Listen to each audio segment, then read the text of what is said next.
My dad's girlfriend has started moaming me now, even though she's only 2 years older than me. I'm 26 years old, and this woman is just 2 years older than me. When my dad first introduced her to the family, he said she was 34. But I did some internet sleuthing because she didn't look that age. I thought I need to know who does her Botox because if she's really 34, she looks amazing. And well, she wasn't 34. Actually, when I first met her, she was only 24 and I was 22. They dated, broke up for 2 years, and I thought that was it. That I'd never see that woman again. Thank God. But no.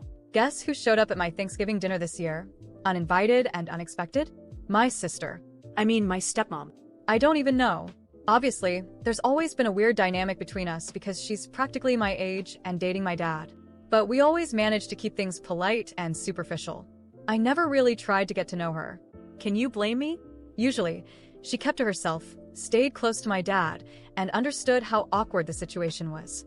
But that completely changed during our family trip this weekend. My dad, my sister, and I always go to his cabin one weekend a year just to hang out. It's a cute little family tradition. But imagine my surprise when I got there and saw none other than my dad's girlfriend. It even grosses me out to say that, considering the age gap. He didn't give us any warning. None. He didn't tell us she was coming. And honestly, if he wanted to bring her, fine. That's his choice. He can do whatever he wants. But at least give us a heads up, so we're not blindsided. And let's be honest, I never imagined this woman spending an entire weekend in the woods. She's basically my dad's sugar baby. He does everything for her, pays all her bills, buys her everything she wants. She only wears designer clothes, drives an expensive car that my dad bought for her. My dad never bought me or my sister a car that nice. She lives a life of luxury on my dad's dime. That girl looked like a baby deer getting out of the car, trying to walk on dirt and leaves in her Louboutins. Like, girl, I love Louboutins too, but there's a time and place for them. And a cabin in the woods is definitely not it. As soon as we got inside the cabin, she started acting weird, making it clear that my sister and I were from a totally different generation than her. For example, she started explaining to us what Vine was. She said something like, "Oh, back in my day, we had Vine instead of TikTok. It was the best. I wish you had the chance to experience it." And I was like, yeah, I did experience it. I had Vine. We're the same age. Later, my sister and I were just goofing around, teasing each other like sisters do. She suddenly came in and said, "Girls, stop it," in this super authoritative tone. I was like, Who? Who are you talking to? Because you cannot possibly be talking to me and my sister. I guess she thought we were fighting or something, but we couldn't help it. We burst out laughing. It was absolutely ridiculous. She was acting like we were 7-year-olds fighting over a toy. Then, when my sister was about to take a shower, she practically shoved her aside and said, "Wait. Before you shower, let me explain how it works because it can be really confusing. This is our family cabin, where we've spent weekends since we were little girls. We know how the shower works." But she spent the entire weekend talking to us like we were idiots. She also kept calling us the girls. Like, don't the girls look so cute tonight? Always cute, never pretty, beautiful, or anything else. Always cute. But the worst part was when my sister and I were watching a movie around 10:30 p.m. on Saturday night. She walked into the living room and said, "Okay, girls, it's bedtime." Bedtime? Since when do I have a bedtime? And I was still trying to be nice for my dad's sake. So I said, "Oh, we're just finishing this movie and then we'll go to bed." And she replied, "No, that's not what I said. I said it's bedtime now. It's time for the adults to be awake and have some adult time without the kids around." Adults? Kids? You're 2 years older than me. You were dating my dad when you were younger than I am now. At that point, I lost it.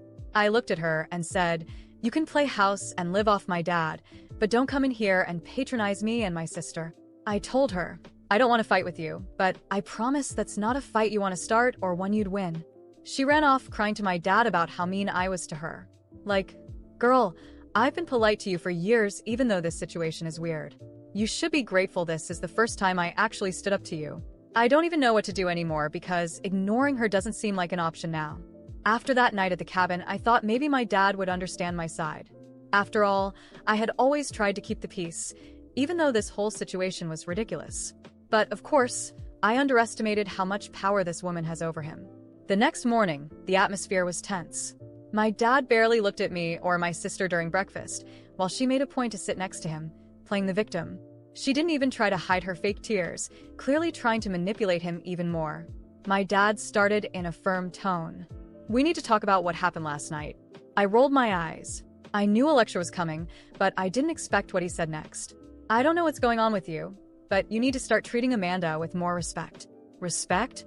I couldn't help but laugh. A bitter, disbelieving laugh. Respect? I've been polite to her for years, even when she's been acting like my babysitter. And now you want me to treat her like, what? He leaned forward, his face turning red with anger. "Like your mother."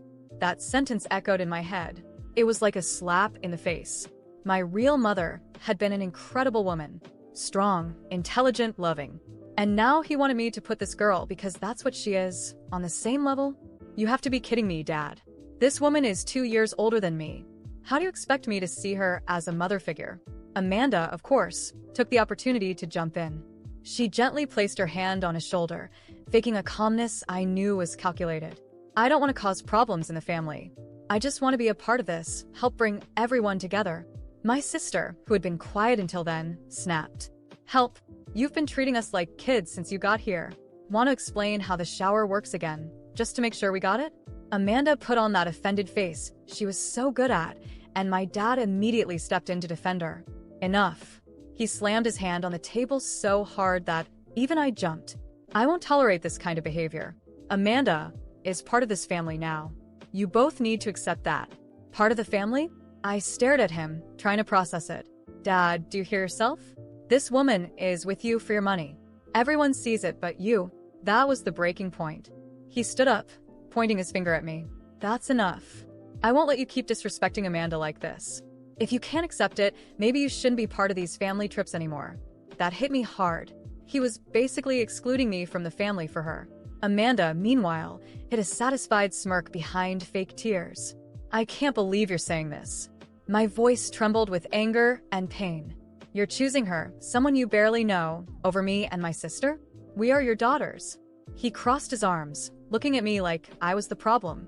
"Maybe it's time for you to grow up and stop acting like a spoiled child. Amanda is trying to build something with us, and all you do is push her away."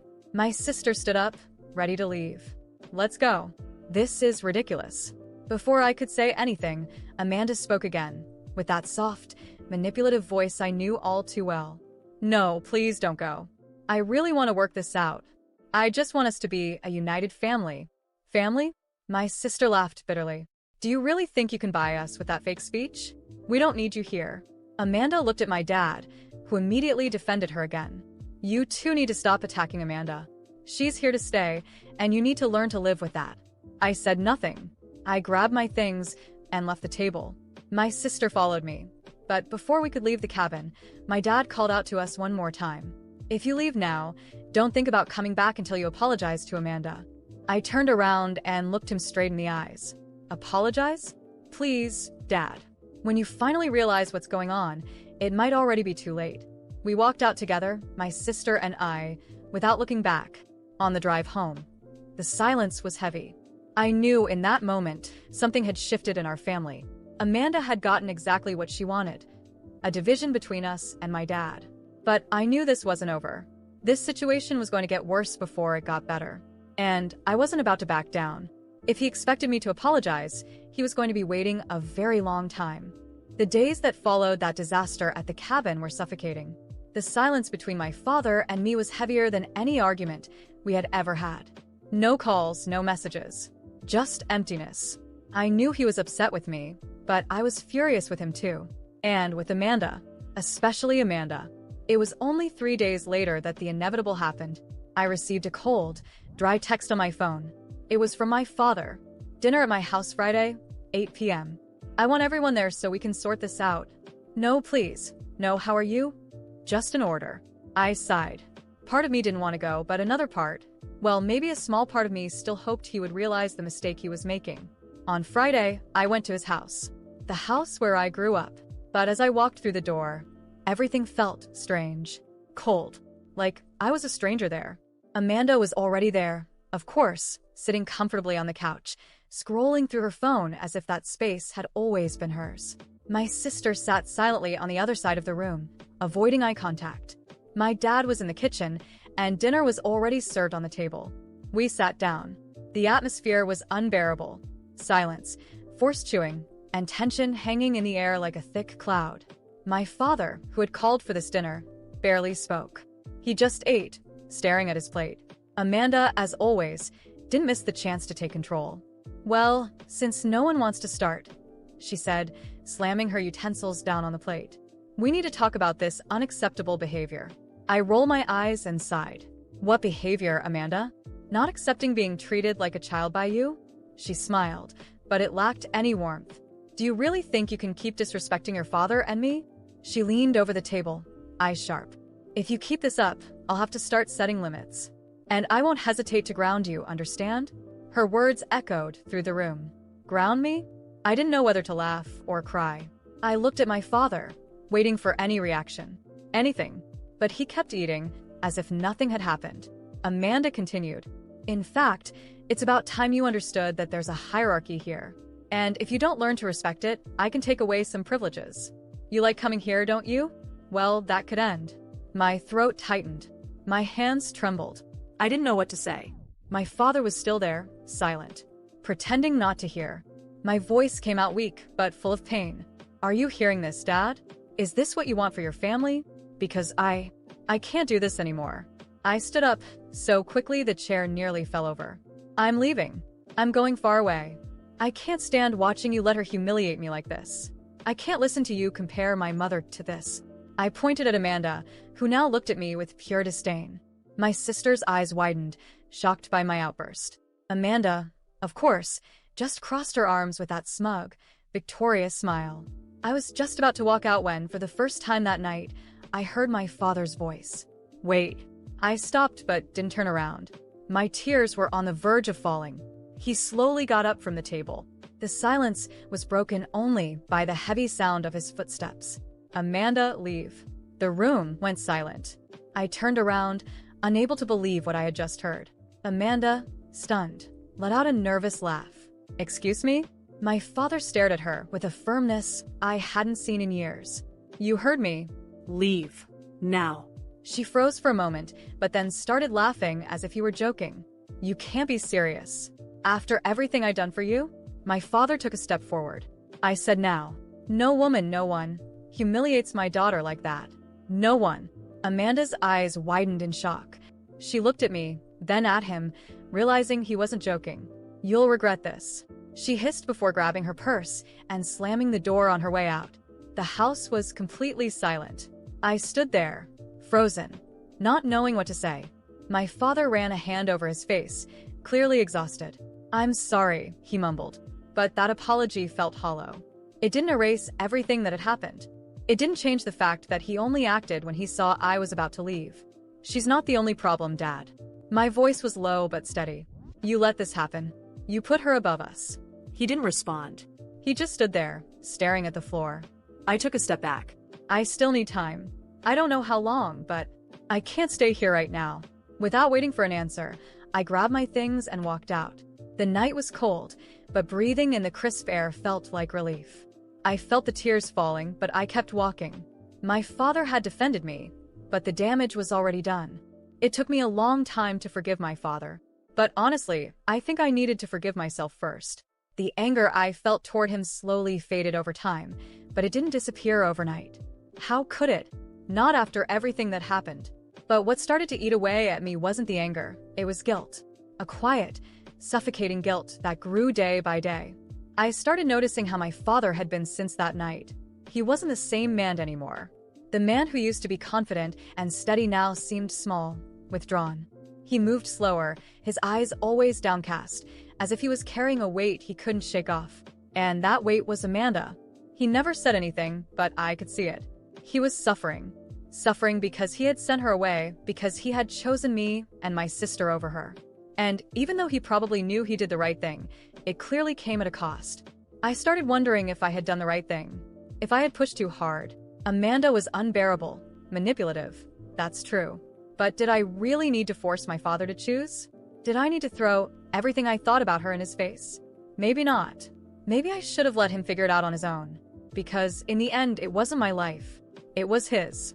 Seeing my father alone, withdrawn, slowly began to eat away at me.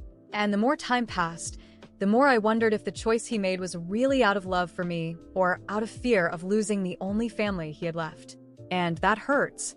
It hurts more than I ever expected. And Amanda? Well, Amanda did what Amanda always does. She ran. It didn't take long for her to disappear. I heard she moved back in with her mother in another city, tried to stay in touch with some people here, but no one wanted anything to do with her. The mask had fallen off. She lost what mattered most to her, the financial security my father provided. And I wonder if she ever actually cared about him, or if it was all just convenience. Maybe she missed the comfort, the stability, or maybe not. Maybe to her, my father was just another failed investment. But honestly, that doesn't matter anymore. What matters is what was left behind. And what was left was this emptiness between my father and me. An emptiness that time hasn't fully erased. I moved on, but I never looked at him the same way again. And I don't think he ever looked at me the same either. Maybe because, deep down, we both know there were no winners in this story.